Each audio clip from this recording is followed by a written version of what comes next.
इस कार्यक्रम के पुण्यार्चक हैं गुणायतन परिवार।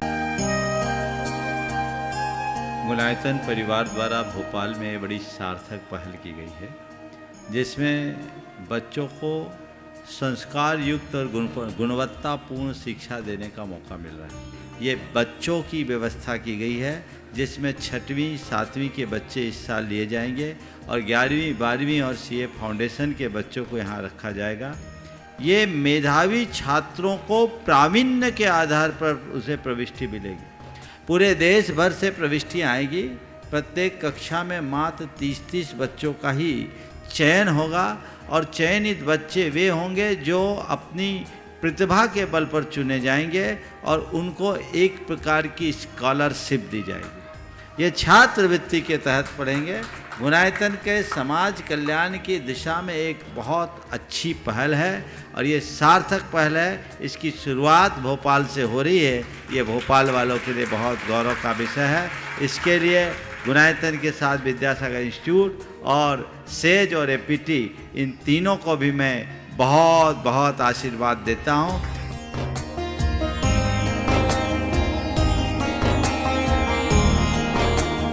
एक आदर्श और व्यवस्थित दिनचर्या का लक्ष्य प्राप्ति में बहुत बड़ा योगदान होता है।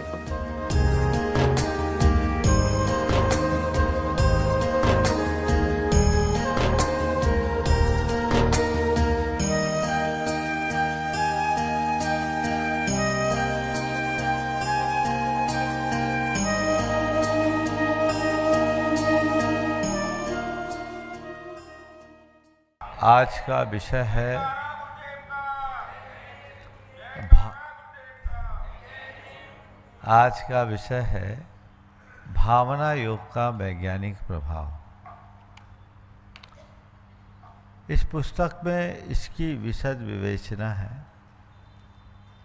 पर चूंकि इसमें बहुत सारे ऐसी शब्दावली का प्रयोग किया गया है जो पूरी तरह टेक्निकल है, तो मैंने सोचा टेक्निकल बातों को टेक्निकल लोगों के मुख से ही कहलवाना ज़्यादा अच्छा है, ताकि वो ज़्यादा अच्छे से अपनी बात को रख सकेंगे। मुझे बहुत प्रसन्नता है कि डॉक्टर जकारिया और डॉक्टर सचिन जी ने बहुत ही अच्छे तरीके से उन सब बातों को आप तक परोसा जिसकी आज आवश्यकता है। हमने इस पुस्तक में इन सब बातों को पूरी तरह से समाहित करने का पूर्ण प्रयास किया है। भावना योग का वैज्ञानिक आधार जो इस पुस्तक का 8वां अध्याय है, और इसके बाद हमने इसका वैज्ञानिक परिशिष्ट बनाकर इसमें प्रार्थना, प्रतिक्रमण, प्रत्याख्यान और सामायिक के साथ ऊर्जा प्रवाह ध्यान की भी विस्तृत विवेचना की। आप लोग परिशिष्ट में पढ़ेंगे तो ये सब बातें आपको सहज गम्य होगी।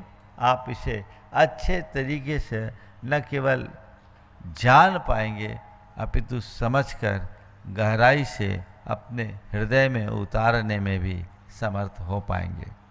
ये बात सत्य है कि हमारी जो साधना पद्धति है वो साधारण नहीं।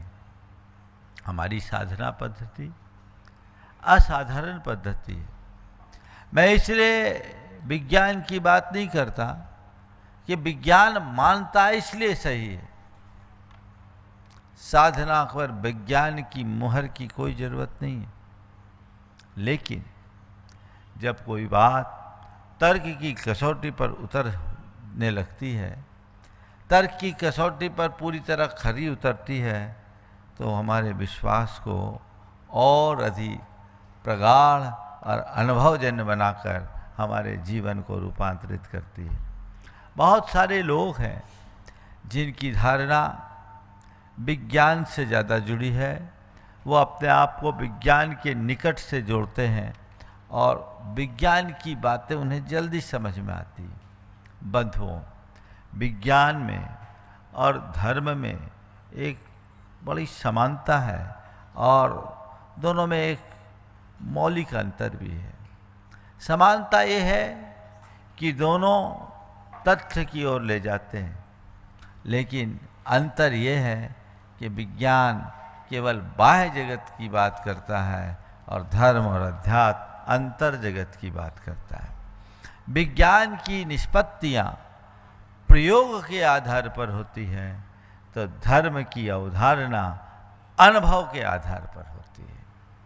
विज्ञान रोज नए प्रयोग करता है और उसकी निष्पत्तियाँ बदल जाती है, लेकिन धर्म जो कथन करता है वो अनुभव के आधार पर करता है, इसलिए उसकी निष्पत्तियाँ शाश्वत होती है।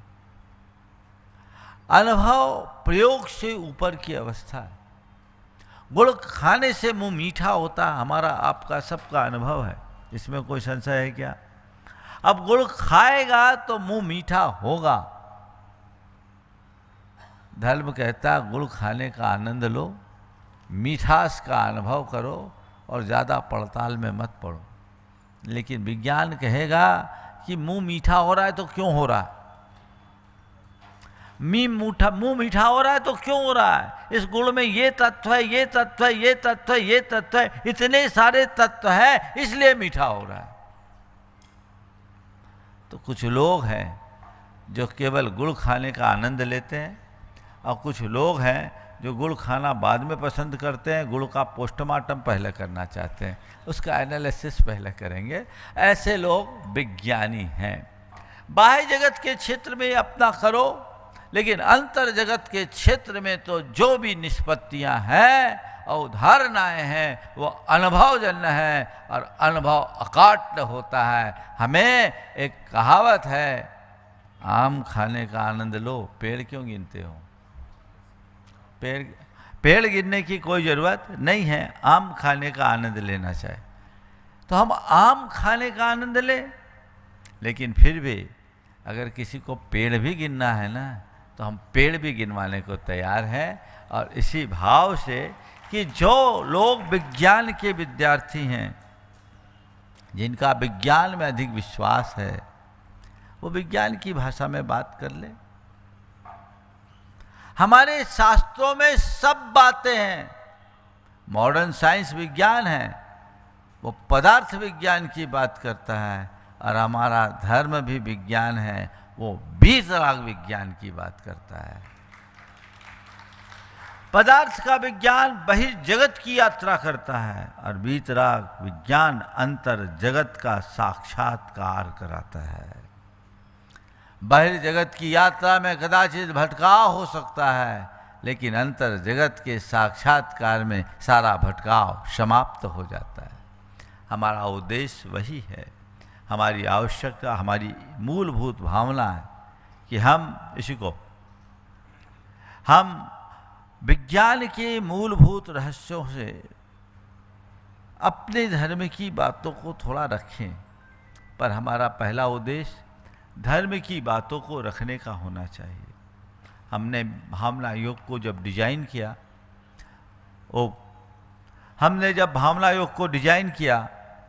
तो प्रार्थना, प्रतिक्रमण, प्रत्याख्यान और सामायिक, इन चारों की गहराई में उतरा।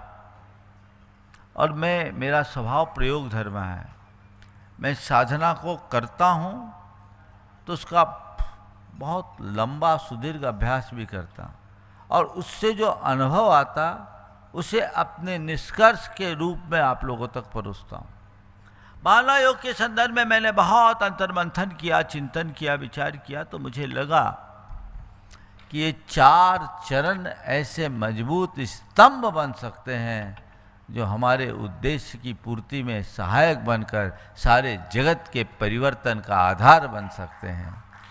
वे हैं प्रार्थना, प्रतिक्रमण, प्रत्याख्यान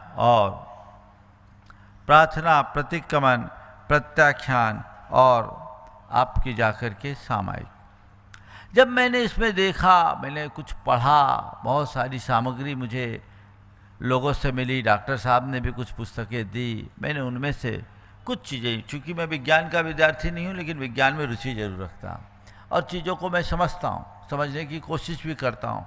चीज़ों को पढ़ा, समझा, मुझे लगा ये सब चीज़ें तो है ही, और ये बातें पूरी तरह घटित होती है, और वही सब बातें इस पुस्तक में निबद्ध हो गई जो आज आप लोगों के लिए बहुत ज़्यादा उपयोगी बन रही है। अभी मूल रूप से जब हम विज्ञान की बात करते हैं तो विज्ञान में हमें 3 स्तर पर विचार करना है। एक, हम अपने न्यूरोसाइंस के ऊपर विचार करें। दूसरी बात, हम ऊर्जा विज्ञान की बात करते हैं। और तीसरी बात, मनोविज्ञान की बात करते हैं। न्यूरोसाइंस की बात करते समय अभी आपको बातें बताई गई, बहुत गहराई से समझने की बात है। हमारे शरीर का सबसे महत्वपूर्ण अंग है मस्तिष्क, जिसमें जो हमारे शरीर के समस्त तंत्रिका प्रणाली को नियंत्रित करता है। और मस्तिष्क के विषय में अभी आपको बताया गया कि मस्तिष्क में ऐसे उसकी संरचनाएं तो बिल्कुल अलग है। थोड़ा पीछे आ जाओ, जटिल संरचनाएं। तो मस्तिष्क की जो संरचना है उसमें मुख्य रूप से 3 चीज़ें मस्तिष्क की विशेष है। वो है प्रीफ्रंटल कॉर्टेक्स, हिपोकैम्पस और एमिगडाला। ये 3 चीज़ें बताई। अब वो क्या होता है, हम तो गुड़ खा के मुंह मीठा करने वाले थे, लेकिन इन लोगों ने हमें आके बताया महाराज ये मुंह मीठा क्यों होता है ये भी जान लो। हम बोले बता दो भाई, हम और जान लेंगे तो हम और दावे से कहेंगे देख मुंह मीठा होगा। और एक बात ये भी है, कभी कभी हमने अपना अनुभव किया है, हमारे जीभ में कोई विकृति आ जाए तो मीठी चीज़ भी अच्छी नहीं लगती। रसगुल्ला भी मुंह में रखो और मलेरिया हो और मुंह कड़वा हो तो रसगुल्ला भी कड़वा लगता है ना। तो हमें ये जानना है कि इस मिठास को मेंटेन करने के लिए हमें अपने जीभ को कैसा रखना होगा। इसलिए गुड़ खाने से मुंह मीठा होता है, लेकिन कोरा गुड़ खाने से मुंह मीठा नहीं होता, जीभ को स्वस्थ रहने से मुंह मीठा होता है। तो हम विज्ञान के माध्यम से जीभ को स्वस्थ रखने की प्रक्रिया समझेंगे। अब जो ये 3 चीजें, प्रीफ्रंटल कॉर्टेक्स, हिपोकैम्पस और एमिगडाला, ये 3 चीजें अभी बताया गया कि ये प्रीफ्रंटल कॉर्टेक्स हमारे मस्तिष्क का सीईओ है। सीईओ यानी मुख्य कार्यकारी। किसी कॉर्पोरेट का मुखिया कौन होता है? सीईओ। तो इस सब का सीईओ क्या है? यहाँ बैठा है सामने, प्रीफ्रंटल कॉर्टेक्स। ये बात बताई गई कि हमारी एमिगडाला की जब ज़्यादा सक्रियता होती है तो क्रोध, भय, चिंता जैसी स्थितियां हमारे अंदर निर्मित होती, और उसकी सक्रियता बढ़ जाने से हमारा प्रीफ्रंटल कॉर्टेक्स कमज़ोर पड़ने लगता है और फिर वो हमारे स्वभाव में बढ़ जाता है। ऐसे व्यक्ति ज़्यादा क्रोधी, चिड़चिड़े, डर, भय से ग्रसित, चिंता ग्रसित, अवसाद ग्रसित व्यक्ति दिखते हैं। हिपोकैम्पस हमारी स्मृतियों को संजो करके रखता है, वो स्टोर रूम है, चीज़ें पड़ी। लेकिन ये तीनों चीज़ों में एक दूसरे के साथ इनका संबंध है। हम जब भावना योग करते हैं तो हमारा प्रीफ्रंटल कॉर्टेक्स विशेष रूप से सक्रिय हो जाता है और उसकी सक्रियता से वो हमारे एमिगडाला को नियंत्रित करता है। एमिगडाला नियंत्रित होने से धीरे धीरे हमारे अंदर के भय, चिंता, डर और क्रोध, चिड़चिड़ापन जैसे जितनी भी नकारात्मकताएं हैं वो कम होने लगती है, और उनके कम होने से हमारे पुरानी जो स्मृतियां हैं वो भी कम हो जाती है। अभी जो बताया, फाइट और फ्लाइट की जगह रेस्ट और डाइजेस्ट की मोड में हम आ जाते हैं, यानी हम अपने अंदर के उद्वेग को शांति में परिवर्तित करने में समर्थ हो जाते हैं।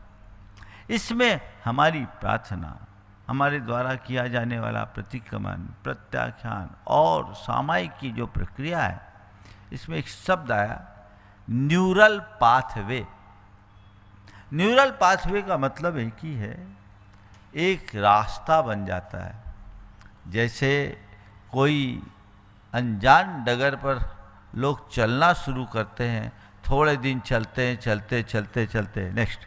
चलते चलते वे अपने आप और चलते चलते जब हम चलते हैं तो चलते चलते चलते रास्ता बन जाता है। इसी तरह अगर हम किसी विशेष बात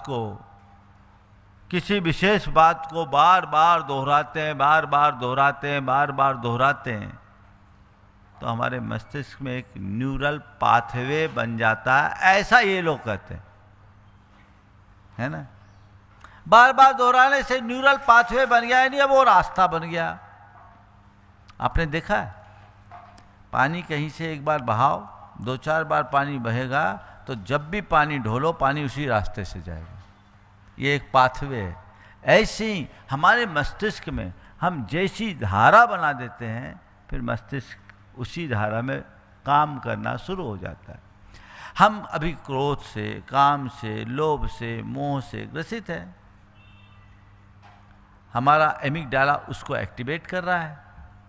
अभी प्रीफ्रंटल कॉर्टेक्स थोड़ा कमज़ोर पड़ा हुआ है और वो काम उसी तरीके से चल रहा है। लेकिन हमने भावना योग किया, मुझे शांत रहना है, मुझे सहज रहना है, मुझे संयम रखना है, मुझे सकारात्मक रहना है।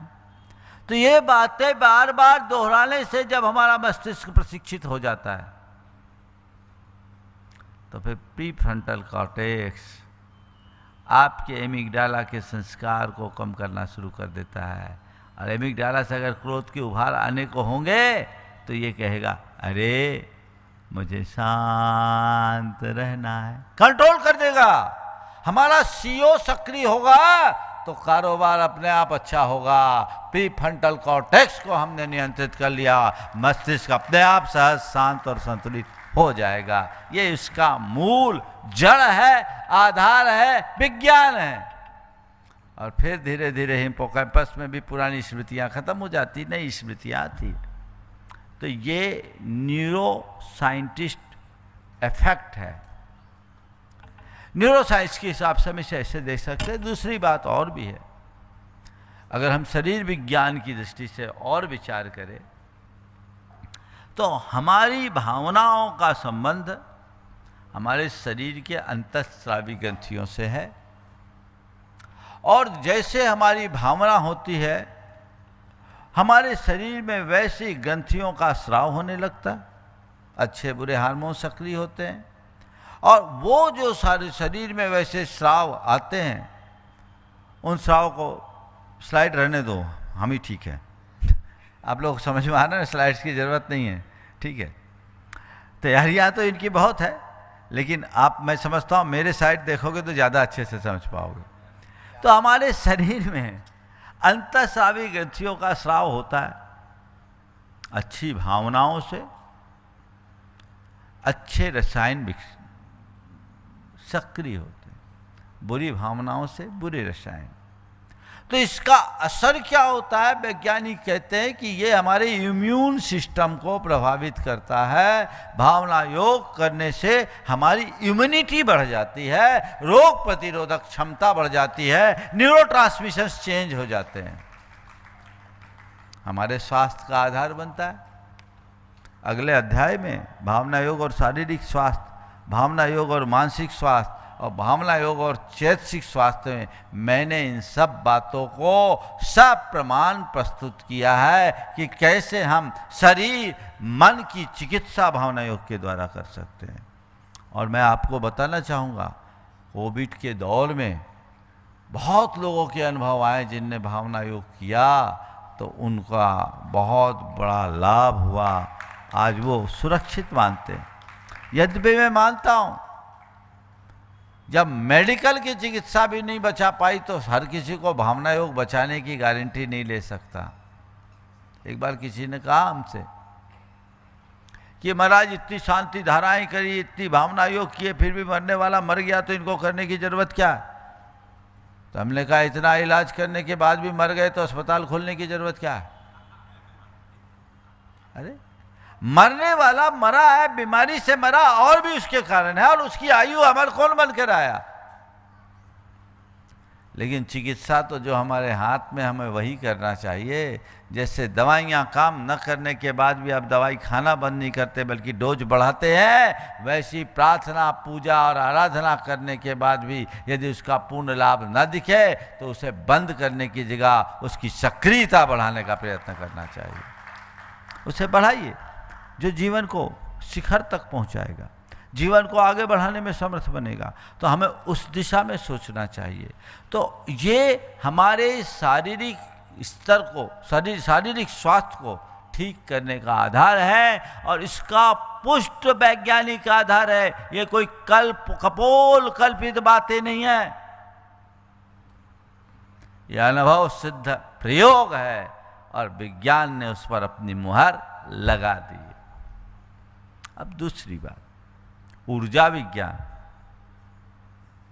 जब ये क्वांटम एनर्जी की बात आपने की, इससे हमारे शरीर के अंदर के स्पंदन परिवर्तित होते हैं और स्पंदन के परिवर्तन होने से एक अलग प्रकार की ऊर्जा की अनुभूति होती है। मैं विज्ञान की भाषा में बाद में बात करूंगा, पहले अनुभव की बात करूंगा। देखो, एक आदमी बड़ा मायूस है, एकदम निढाल सा पड़ा है, निस्सत्व, जान नहीं है, डला रे क्या करे, अच्छा नहीं लग रहा है ना? उस व्यक्ति को कोई थोड़ा सा मोटिवेट करे, उसके अंदर उत्साह का संचार करा दे, तो देखते ही देखते क्या होता है, 4 कदम न चलने की हिम्मत रखने वाला दौड़ पड़ता है। ये क्या हो गया, ये कैसे हुआ? गुरुदेव के साथ थे, सर्दी का समय था, एक महाराज को रात में तेज बुखार आ गया और सवेरे से विहार होना था। बुखार तो था, थोड़ा बुखार डाउन भी हो गया था, लेकिन कमजोरी लग रही थी, उनकी हिम्मत नहीं थी उठने की। वो तो इतनी हालत खराब थी कि भक्ति में भी नहीं आए, लेटे रहे। अब विहार करने का समय था, गुरुदेव आए, उठ के खड़े हुए। कैसा है? बोले बुखार है। बोले ठीक है, अब थोड़ा तो कम है। बोले ठीक है, कोई बात नहीं, थोड़ा चलना है चल लोगे। शक्ति नहीं है। क्या शक्ति नहीं है? गुरुदेव ने कहा भक्ति है, शक्ति नहीं, कोई बात नहीं, भक्ति है। बोले है। बोले चलो, और पकड़ा हाथ। क्या पकड़ा? हाथ। ऐसे हाथ पकड़ के बाजू, कहा जवान भाई चलो, कुछ नहीं होगा, हम हैं साथ में। और चले और सवेरे से 14 किलोमीटर विहार करा दिया। जो उठ के आचार्य भक्ति में आने में समर्थ था, वो 14 किलोमीटर चलने में समर्थ आगे हो गया। किसके बल पर? भावना के परिवर्तन के बल पर गुरुदेव का आशीर्वाद मिल गया। गुरुदेव मेरे साथ है, अब मुझे क्या चिंता। आशीर्वाद काम नहीं करता, तुम्हारी भावना करती है, तुम्हारी श्रद्धा करती है। तुम्हारे हृदय में श्रद्धा हो तो आशीर्वाद फलेगा, जिसके अंदर श्रद्धा नहीं, आशीर्वाद कुछ नहीं करेगा। तो ये अनुभव है ना, ये ऊर्जा का स्पंदन कौन कराता है? हमारे अंदर की भावना। तो इस ऊर्जा विज्ञान को हम समझेंगे, जीवन में बहुत बड़ा परिवर्तन घटित हो सकता है। और मनोविज्ञान तो एकदम सुप्रसिद्ध है।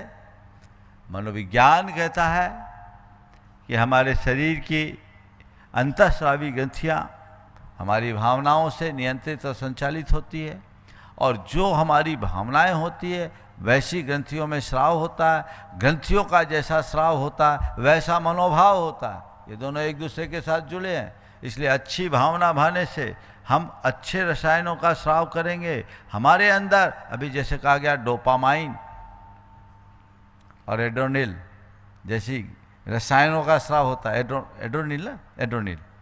एड्रोनिल जैसे रसायनों का स्राव होता है। इसकी जगह कॉर्टिसोल एक है जो बैड हार्मोन है, जो हमारे अंदर का तनाव हार्मोन कहलाता है। उसका भी एक है। क्रोध और अवसाद आदि की स्थिति में ये कॉर्टिसोल जैसे हार्मोन्स एक्टिव होते हैं, और प्रसन्नता और खुशी की स्थिति में डोपामाइन जैसे हार्मोन सक्रिय होते हैं। तो इनकी सक्रियता किससे होती है? हमारी भावनाओं से होती है। जब हम अच्छी भावनाएं भाते हैं तो हमारे अंदर अच्छे रसायनों का स्राव होता है, और हम जब तनावग्रस्त होते हैं हमारे अंदर बुरे रसायनों का स्राव होता है। बुरे रसायन हमारे शरीर और मन को बुरी तरह प्रभावित करते हैं, अच्छे रसायन भी हमारे शरीर और मन को प्रसन्नता से भरते हैं। भावना योग करते रहने से बुरे रसायनों का स्राव मंद पड़ता जाता है और अच्छे रसायनों का स्राव बढ़ता जाता है। यह हमारे मन मस्तिष्क को नियंत्रित और संचालित करने में सहायक बनता है। इसके कारण व्यक्ति अवसाद से भी मुक्त होकर अच्छा जीवन जीने में समर्थ हो जाता है। इसका विज्ञान है। और आधुनिक मनोविज्ञान में जब हम कॉन्शियस माइंड और सबकॉन्शियस माइंड की बात करते हैं तो ये कहता है कि जो कुछ भी हम अपने कॉन्शियस माइंड से देखते, सुनते, महसूस करते हैं, उन सब की छाप हमारे सबकॉन्शियस माइंड में पड़ जाती है, और जो बातें हमारे सबकॉन्शियस माइंड में जमी रहती है कालांतर में वे ही प्रकट होकर कॉन्शियस माइंड के माध्यम से आ जाती है, और वो हमारे व्यक्तित्व का निर्धारण करती है। अगर अपने समग्र व्यक्तित्व को नियंत्रित और संचालित करना चाहते हैं, अपने व्यक्तित्व को शुद्ध करना चाहते हैं, तो आप अपने कॉन्शियस माइंड में वही सब कॉन्शियस माइंड के माध्यम से सब कॉन्शियस माइंड में वो बातें भरो जो चाहते हैं। इसके लिए कहते हैं तुम जो पाना चाहते हो, जैसा होना चाहते हो, केवल उसकी भावना भाव, उसी के बारे में देखो, उसी के बारे में सोचो, उसी के बारे में सुनो, बार बार दोहराओ। इसी को अफर्मेशन के रूप में कहते हैं, इसे ही ऑटो सजेशन के रूप में कहते हैं, इसे ही पावर ऑफ अट्रैक्शन के रूप में जाना जाता है। ये सब भावना योग का एक अंग है। तो जब हम प्रार्थना से लेकर सामायिक तक के 4 चरणों में भावना योग की प्रक्रिया से गुजरते हैं तो हमारा तन स्वस्थ होता है, मन मस्त होता है और चेतना प्रशस्त हो जाती है। ऐसे भावना योग को हम आत्मसात करके अपने जीवन को आगे बढ़ाने की कोशिश करें। बंधुओं, मैं आप सबसे कहता हूँ, एक बार सुनने से कुछ नहीं होगा। ये पुस्तक आप बार बार पढ़िए, दोहराइए, और पढ़ने के बाद औरों को भी पढ़ने की प्रेरणा दीजिए। यह आपके जीवन का कायाकल्प करने वाली है। इसमें एक एक बातों को बहुत ही सुरुचिपूर्ण तरीके से प्रस्तुत किया गया है, जहाँ समाधान भी है और मार्ग भी है। दोनों चीज़ें आपके हाथ में हैं। आप अपने लक्ष्य की ओर उसके बल पर आगे बढ़ सकते हैं। इसको आप ध्यान रखें। बंधु, आने वाले दिनों में कल यहाँ महिलाओं का एक विशेष कार्यक्रम दोपहर में महिला धर्म सभा है, जिसका विषय है नारी सेवा से साधना का स्वरूप। पूरे भोपाल शहर की महिलाएं उसमें बढ़ चढ़ करके हिस्सा लेगी। 3 बजे से वो कार्यक्रम 5 बजे तक का चलेगा। आप उससे लाभान्वित हो। और आने वाले पर्युषण दशलक्षण के दिन में 10 दिवसीय जो शिविर है, आप इसे अपने जीवन का एक अनुपम अवसर मान करके स्वीकार करें। कोशिश करें सब प्रकार के गोरख धंधे से मुक्त होकर आत्मा की आराधना में मैं इन 10 दिनों को बिताऊंगा। ये 10 दिन मेरे आत्मा आराधन के दिन बनेंगे, ये भाव रखो। दुनियादारी गोरख धंधे में तो लगे ही रहते हैं। कई लोग सोचते हैं महाराज 10 दिन काम कैसे छोड़ेंगे, 10 दिन का एब्राड टूर होता है तो कैसे छोड़ते हो, दुनियादारी में जाते हो तो कैसे छोड़ते हो, और दुर्योग से कोई बीमार पड़ जाता है तो कैसे छोड़ते हो। छोड़ना पड़ता है, वहाँ मजबूरी है, यहाँ मंजूरी है। मन बना लोगे रास्ता निकलेगा, लेकिन वो रास्ता तुम्हारे जीवन का एक प्रशस्त रास्ता बन जाएगा। इसका आप सबको ध्यान रख करके चलना है और उसी अनुरूप अपने जीवन को आगे बढ़ाने की ज़रूरत है। बंधुओं, आने वाले अष्टानिका पर्व में सिद्ध चक्र महामंडल विधान की भी कल औपचारिक घोषणा हो गई, और ये विधान टीटी नगर के उसी स्थान पर होगा जहाँ पंचकलानक प्रतिष्ठा हुई थी। कल काफ़ी लोगों ने अपने अपने मंडलों की स्वीकृति दे दी। मैं भैया जी से कहूँगा कि उन मंडलों के स्वीकृति वालों के नाम घोषित कर दे 2 मिनट में, और अन्य लोग जो इसमें और सम्मिलित होना चाहते हैं वे शीघ्रातिशीघ्र अपने नाम दे सकते हैं, जिससे कि लाभान्वित हो सके। ये मौका बहुत दुर्लभता से प्राप्त होता है। हमें अपने जीवन में ऐसे अवसरों का भरपूर लाभ लेना चाहिए। मंगल मंगल होए जगत में सब मंगलमय हो। मंगल मंगल होए जगत में सब मंगलमय होए। धरती के हर प्राणी का मन मंगलमय हो। इस धरती के हर प्राणी का मन मंगलमय हो। कहीं क्लेश का लेस रहे ना दुख कहीं भी हो। कहीं क्लेश का लेस रहे ना दुख कहीं भी हो। मन में चिंता भय न सतावे रोग शोक नहीं हो। मन में चिंता भय न सतावे रोग शोक नहीं हो। नहीं बैर अभिमान हो मन में क्षोभ कभी नहीं हो। नहीं वैर अभिमान हो मन में क्षोभ कभी नहीं हो। मैत्री प्रेम का भाव रहे नित्य मन मंगलमय हो। मैत्री प्रेम का भाव रहे नित्य मन मंगलमय हो। मंगल मंगल होए जगत में सब मंगलमय हो। मंगल मंगल होए जगत में सब मंगलमय हो। इस धरती के हर प्राणी का मन मंगलमय हो। इस धरती के हर प्राणी का मन मंगलमय मन हो। का सब संताप मिटे अरु अंतर उज्ज्वल हो। मन का सब संताप मिटे और अंतर उज्ज्वल हो। राग देश और मोह मिट जाए आत्म निर्मल हो। राग द्वेष और मोह मिट जावे आत्म निर्मल हो। प्रभु का मंगल गान करे सब पापों का क्षय हो। प्रभु का मंगल गान करें सब पापों का क्षय हो। इस जग के हर प्राणी का हर दिन मंगलमय हो। इस जग के हर प्राणी का मंगलमय हो। गुरु हो मंगल प्रभु हो मंगल धर्म सुमंगल हो। गुरु हो मंगल प्रभु हो मंगल धर्म सुमंगल हो। माता पिता का जीवन मंगल परिजन मंगल हो। माता पिता का जीवन मंगल परिजन मंगल जन हो। का मंगल घन का मंगल मन का मंगल हो। जन का मंगल गण का मंगल मन का मंगल हो। राजा प्रजा सभी का मंगल धरा धर्ममय हो। राजा प्रजा सभी का मंगल धरा धर्ममय हो। मंगल मंगल होए जगत में सब मंगलमय हो। मंगल मंगल होए जगत में सब मंगलमय हो। इस धरती के हर प्राणी का मन मंगलमय हो।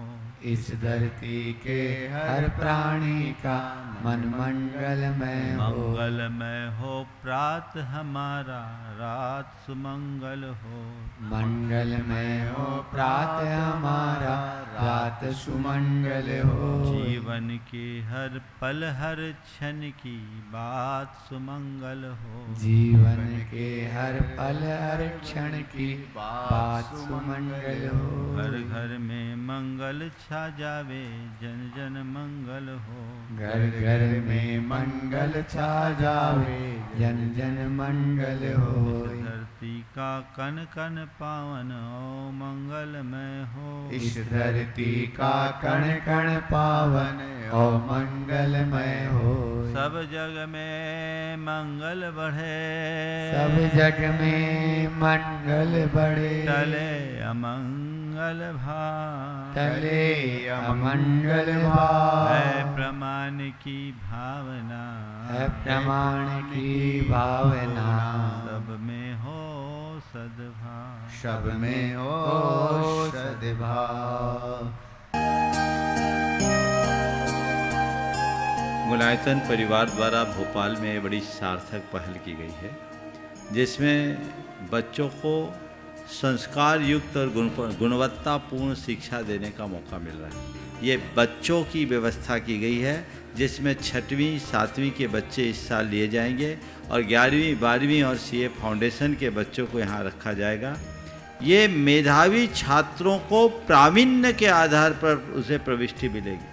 पूरे देश भर से प्रविष्टियाँ आएगी।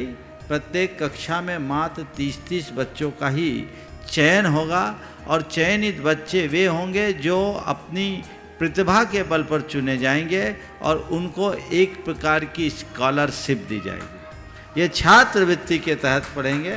गुणायतन के समाज कल्याण की दिशा में एक बहुत अच्छी पहल है और ये सार्थक पहल है। इसकी शुरुआत भोपाल से हो रही है। ये भोपाल वालों के लिए बहुत गौरव का विषय है। इसके लिए गुणायतन के साथ विद्यासागर इंस्टीट्यूट और सेज और एपीटी, इन तीनों को भी मैं बहुत बहुत आशीर्वाद देता हूँ।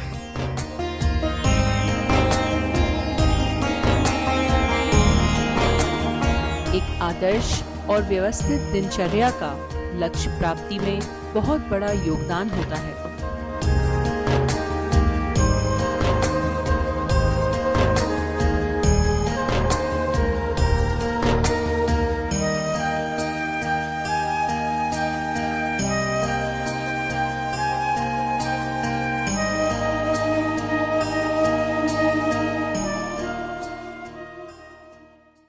इस कार्यक्रम के पुण्यार्जक थे गुणायतन परिवार।